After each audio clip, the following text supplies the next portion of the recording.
Damos una bienvenida a cada uno de ustedes, amigos, hermanos que están hoy. Mi suegra también aquí con nosotros, qué bueno verla. Y todos los demás que estamos aquí, Dios, el Señor les bendiga. Yo quisiera que oráramos por los que sufren. Hay personas sufriendo hoy por diferentes situaciones, por enfermedad, por situaciones difíciles en casa, por esposos o por papás o mamás que no entienden y que no aman, y por tantas cosas. Entonces quisiera que antes de comenzar con la reflexión en esta oportunidad, estemos orando. Señor, te damos gracias porque tú eres Dios quien ama, Dios quien entiende, Dios quien ve. Y frente a las diferentes circunstancias que podemos estar viviendo personalmente, aún desde los más pequeños, desde los niños, no entendemos por qué niños se llegan a suicidar, pero si lo hacen es porque sufren de alguna manera, porque les falta el calor de papá, de mamá, porque se sienten señalados, porque alguien abusó de ellos, porque alguien de alguna manera utilizó la violencia con ellos, o porque fueron enredados con juegos peligrosos, juegos que no deberían involucrarse. Señor, pero también vemos jóvenes golpeados, maltratados, abusados, chicos y chicas, Señor, de alguna manera afectados por el pecado de sus padres. La soledad, la tristeza, pueden sentirla. Y te damos gracias porque tú estás con ellos, que tú estás con el esposo incomprendido, porque tú estás con la esposa incomprendida, porque tú estás, Señor, con aquella mujer o hombre allí solo en su casa que se siente abandonado o abandonada.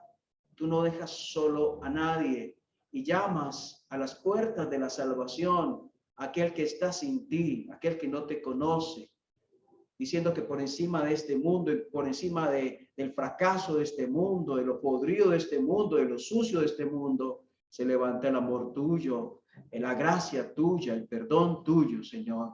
Te damos gracias por eso.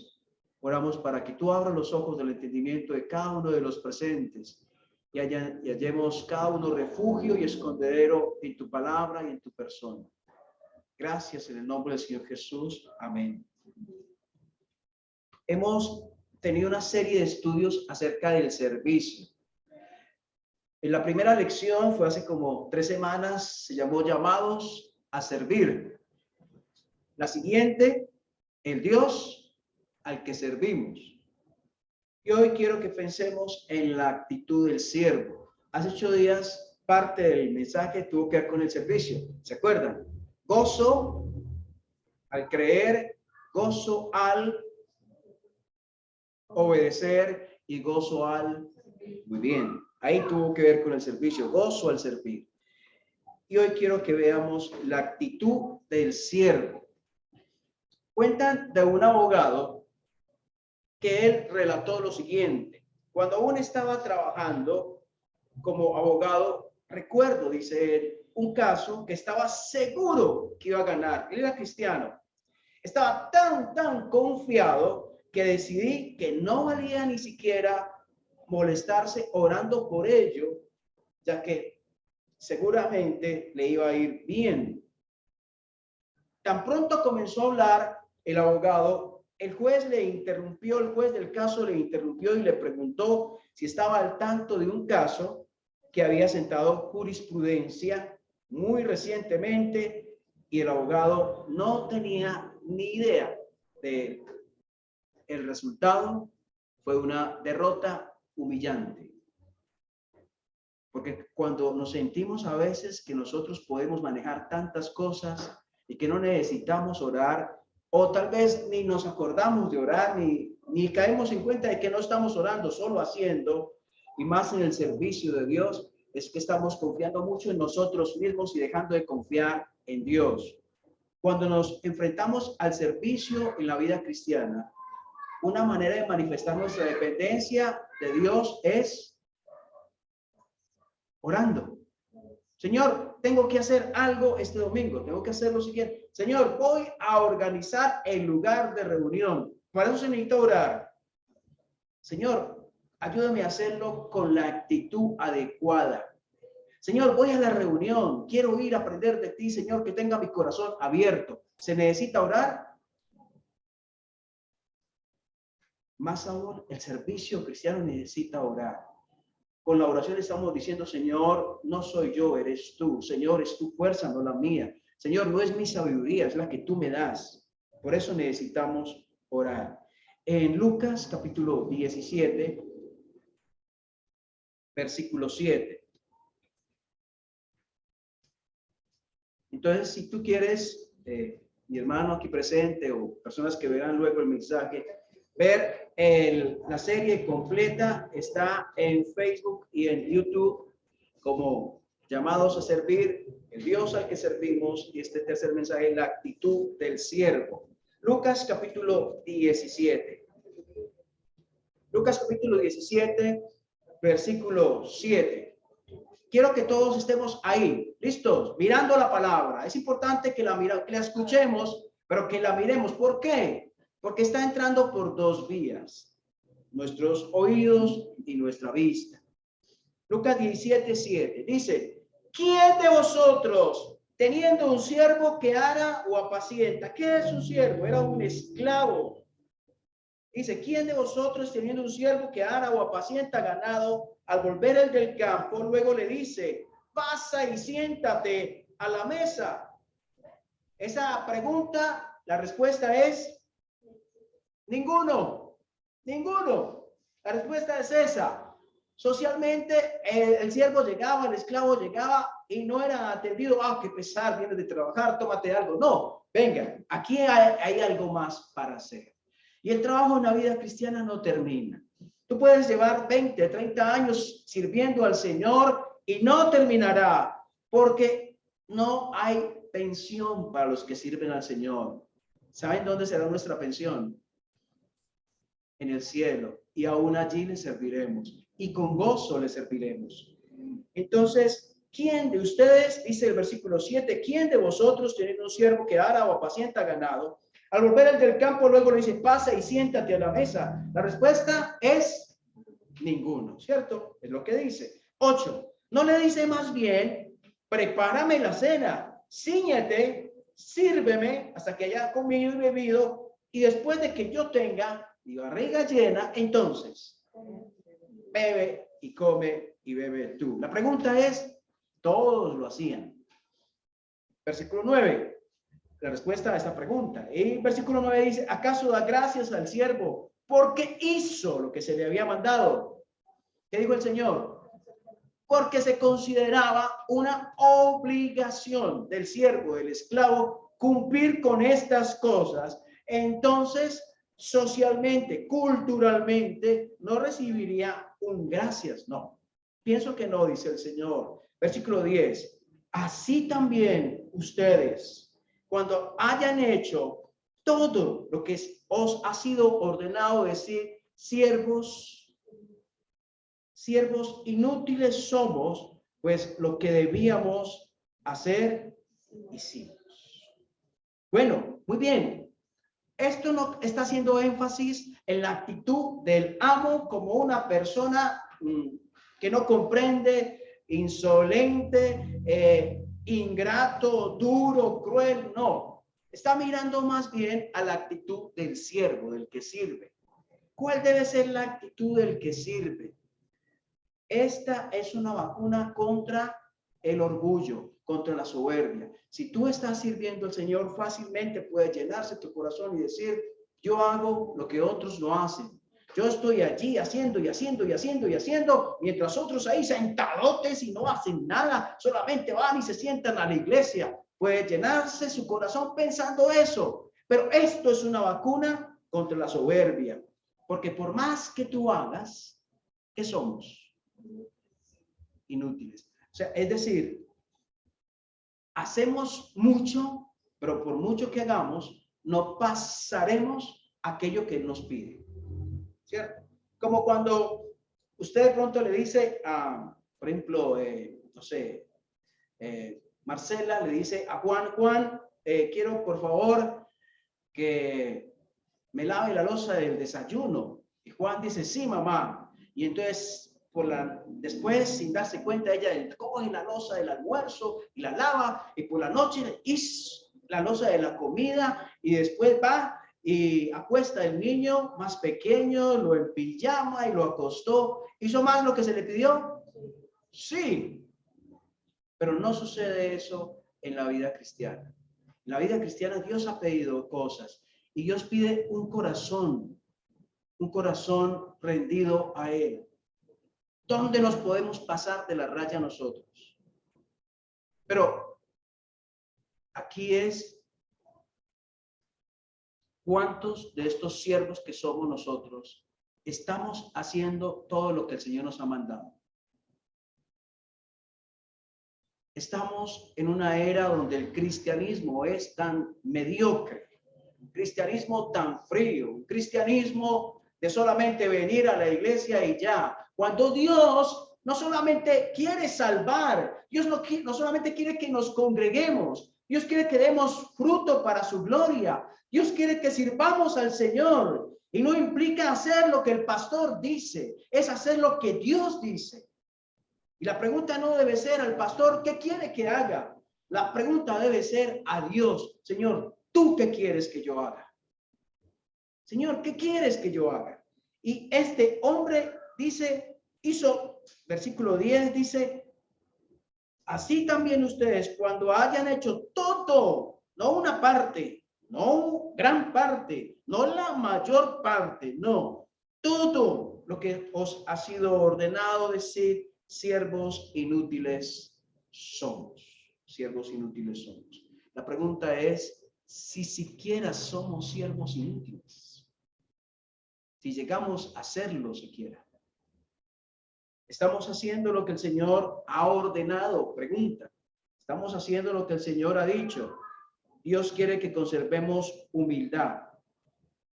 El corazón debe estar libre de orgullo, soberbia, de sentir que me merezco los más grandes aplausos.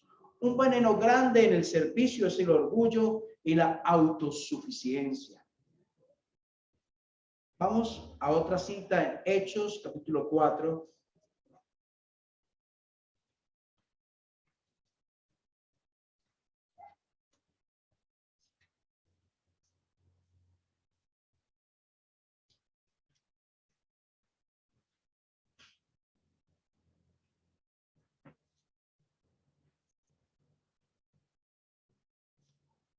Hechos 4, versículo 8. ¿Qué pasó en Hechos 4? Resulta, para que entendamos qué está sucediendo, que en Hechos 3, Pedro y Juan van al templo, se encuentran con un hombre paralítico y eso lo encuentran en los primeros versículos del capítulo 3. ¿Y qué hacen? Dios obra un milagro, un milagro. Allí en el capítulo 3, 6 y 7 dice, mas Pedro dijo, no tengo plata ni oro, pero lo que tengo te doy, en el nombre de Jesucristo de Nazaret, levántate y anda. Y este hombre era cojo de nacimiento. Versículo 7, tomándole por la mano derecha, le levantó y al momento se le afirmaron los pies y los tobillos y saltando fue sano de inmediato, se puso en pie. De este milagro sucedieron, la gente se alborotó, los sacerdotes vinieron a decirle, bueno, ¿qué es esto que ha pasado? ¿Qué es esto tan raro que está sucediendo? ¿Cómo que ustedes hicieron esto? ¿Qué es lo que pasa? ¿Qué es lo que pasa? ¿Qué es lo que pasa? Preguntan ellos. Lo interesante cuando tú ves el capítulo 3, versículo 11, 3:11, dice, estamos en Hechos, 3:11, y teniendo asidos a Pedro y a Juan, el cojo que había sido sanado, todo el pueblo atónito es asombrado, como asustado, boquiabiertos. Concurrió a ellos el pórtico que se llama de Salomón. Viendo esto, Pedro respondió al pueblo, varones israelitas, ¿por qué se maravillan? ¿Por qué se asustan? ¿Por qué se asombran? ¿O por qué ponéis los ojos en nosotros, como si por nuestro poder o piedad hubiésemos hecho andar a este? Mira lo interesante. Pedro está diciendo, ¿por qué ponen sus ojos en nosotros, Pedro, el apóstol, porque ponen en nosotros los ojos como si fuera por nuestro poder o piedad o entrega o consagración al Señor que este hombre estuviera sano. No somos nosotros, dijo Pedro. No, no es Juan el apóstol, no es Pedro el apóstol. Y dice el versículo 13, ¿de quién se trata? ¿Quién fue el que sanó? El Dios de Abraham, de Isaac y de Jacob, el Dios de nuestros padres. Él fue el que originó este milagro. Entonces miren cómo hace un siervo. Él lo está mirando como, uy, ¿usted qué fue lo que hizo? Uy, qué maravilla. De pronto lo miraban con asombro. Uy, ¿qué es esto? Pero él dijo, no soy yo, no es Juan, es Dios, es Dios, es Dios. Y entonces el capítulo 4, versículo 8, cuando los sacerdotes le preguntan qué es lo que pasa, qué es esto que está sucediendo, versículo 8, entonces Pedro, lleno del Espíritu Santo, les digo, gobernantes del pueblo y ancianos de Israel, puesto que hoy se nos interroga acerca del beneficio hecho a un hombre enfermo, de qué manera éste haya sido sanado, sea notorio, escuchen esto, sea notorio a todos ustedes y a todo el pueblo de Israel que en el nombre de Jesucristo de Nazaret, a quien vosotros crucificasteis, a quien Dios resucitó de los muertos, por él, no por mí, no por Juan, por él, este hombre está en vuestra presencia sano. Ellos habían estado ahí en el milagro, ¿cierto? Porque fue Pedro, usted cuando mira el capítulo 3, primeros versículos, Pedro es quien le dice, versículo 6, Pedro le dijo, no tengo plata ni oro, lo que tengo te doy en el nombre de Jesucristo de Nazaret. Pero Pedro reconoce que no fue él, que fue él un instrumento, pero que el poder vino de arriba, de Dios. Entonces, cuando nosotros sirvamos al Señor y nos digan, uy, qué mensaje, cómo me llegó al corazón, usted puede, si no lo dice, por lo menos pensarlo en su corazón, sí, un buen mensaje porque es de Dios y porque Dios me lo entregó. Dios me lo entregó y porque sé que es de bendición porque Dios lo dio. Entonces, es Él. El poder vino de Él, dice Pedro. Yendo a Hechos 14, más adelante,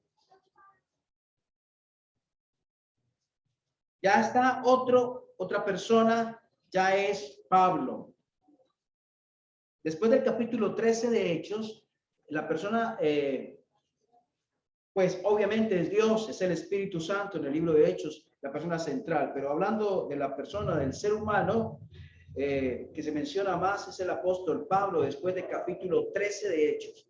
Estamos en Hechos 14.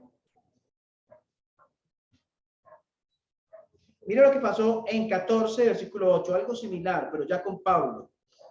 Y cierto hombre de Listra estaba sentado, imposibilitado de los pies, cojo de nacimiento, que jamás había andado. Este oyó hablar a Pablo, el cual fijando en él sus ojos y viendo que tenía fe para ser sanado, dijo a gran voz, levántate derecho sobre tus pies. ¿Y qué pasó? Saltó y anduvo. Entonces la gente, visto lo que había hecho, alzó la voz diciendo en lengua licaónica, dioses bajo la semejanza de hombre han descendido a nosotros. A nosotros, y les querían incluso adorar como si fueran dioses, pero ellos no lo permitieron, no lo permitieron. Cuando usted va más adelante, mire que el versículo 12 dice, a Bernabé llamaban Júpiter, a Pablo Mercurio, porque este era el que llevaba la palabra. Eran dioses para ellos, Júpiter y Mercurio. El versículo 13, y el sacerdote de Júpiter, cuyo templo estaba frente a la ciudad, trajo toros, iban a hacer sacrificios y guirnaldas delante de las puertas, porque pensaban que eran dioses. Y juntamente con la muchedumbre querían ofrecer sacrificios. Cuando, versículo 14, cuando lo oyeron los apóstoles, Bernabé y Pablo rasgaron sus ropas y se lanzaron entre la multitud, dando voces, diciendo, varones, ¿por qué hacéis esto? nosotros también somos hombres semejantes a vosotros, que os anunciamos que de estas vanidades os convirtáis al Dios vivo, que hizo el cielo y la tierra, el mar y todo lo que en ellos hay. Si nos fueran a adorar a nosotros, tal vez nosotros digan, bueno, háganlo. Sí, bueno, pues, ¿qué se va a hacer? Adórenme, ¿cierto? Pero ellos dijeron, oh, no. Y Dios nos guarde a nosotros de buscar la gloria y quitar la gloria a Dios. Como siervos, la gente nos mira, ¿cierto? Porque estamos sirviendo al Señor. Y hay personas que nos pueden llegar de pronto a admirar, pero siempre debemos sentir en el corazón y orar para que la gloria sea para Él. Y recordar que lo que yo haga, sea predicar, sea asear el salón, sea repartir versículos de la palabra de Dios a las personas, sea invitar personas a que escuchen la palabra, lo que sea que yo haga para el Señor, es Dios quien lo coloca, Dios quien me da la sabiduría, Dios quien me da la fuerza, Dios quien me da la palabra, Dios quien me sostiene, es Dios a través mío y no soy yo en mis propias fuerzas. Allá en el versículo 24, Hechos 14, 24 dice, pasando luego por Pisidia, vinieron a Panfilia, y habiendo predicado la palabra en Perge, descendieron a Atalia. Y allí navegaron a Antioquía, desde donde habían sido encomendados a la gracia de Dios para la obra que habían cumplido. Y miren, están rematando después de haber predicado la palabra en una y otra parte, y habiendo tenido éxito en el sentido de que hubo personas que llegaron a los pies del Salvador por la gracia de Dios. Versículo 27. Habiendo llegado, reunido a la iglesia, miren lo que dicen, refirieron cuán grandes cosas había hecho Pablo, cuán grandes cosas había hecho Bernabé. Dice así, cuán grandes cosas había hecho ¿quién? Dios con ellos, es Dios, Dios con ellos, y cómo había abierto la puerta de la fe a los gentiles. Era Dios, no Pablo, no el apóstol Pablo, no el apóstol Bernabé, no Lucas, no Timoteo, Dios, Dios con ellos. Y miren lo que dice, Dios con ellos. Ellos fueron instrumentos, pero fue Dios quien lo hizo. Y en el capítulo 15, versículo 4.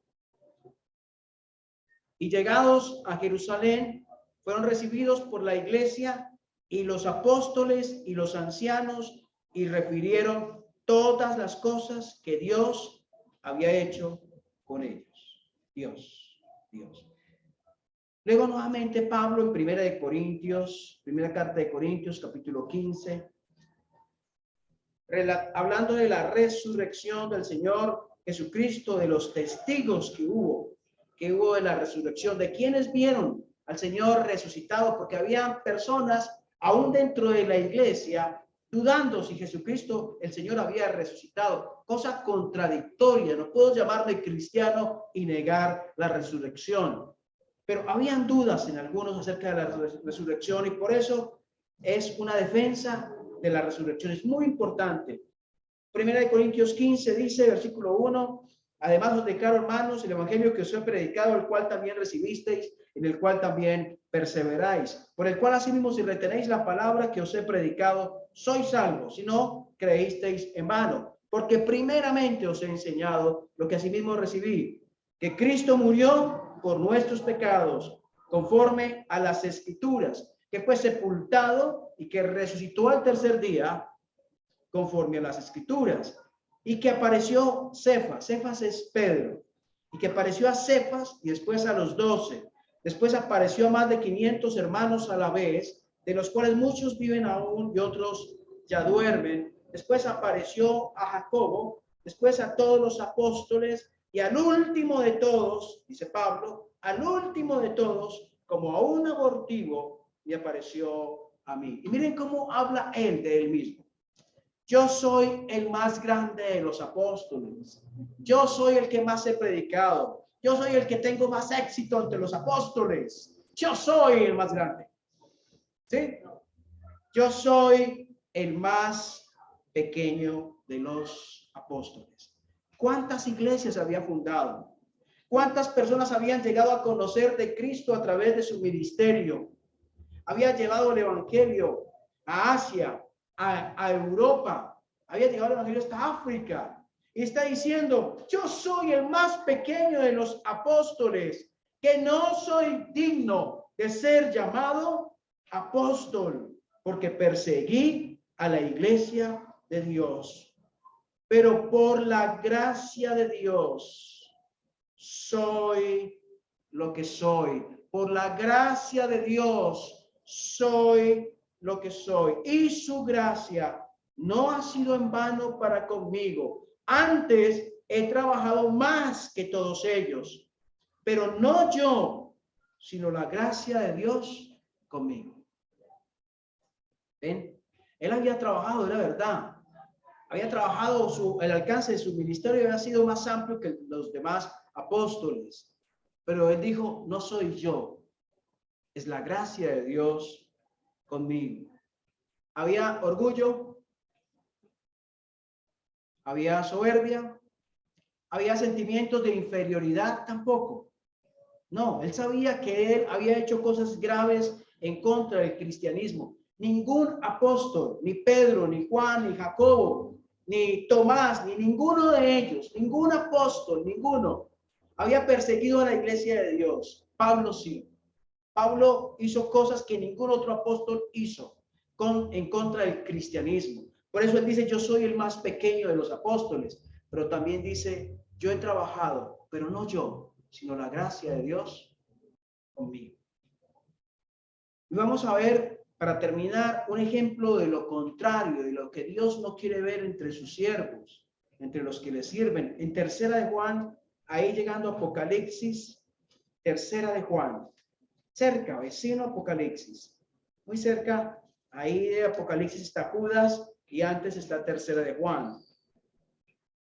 Tercera de Juan, capítulo 1, pues es el único capítulo, versículo 9.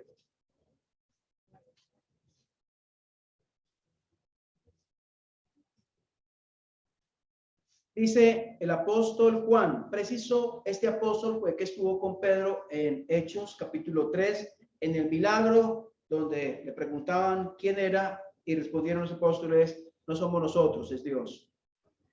Versículo 9 dice, yo he escrito a la iglesia, pero Diótrefes, el cual le gusta tener el primer lugar entre ellos, no nos recibe.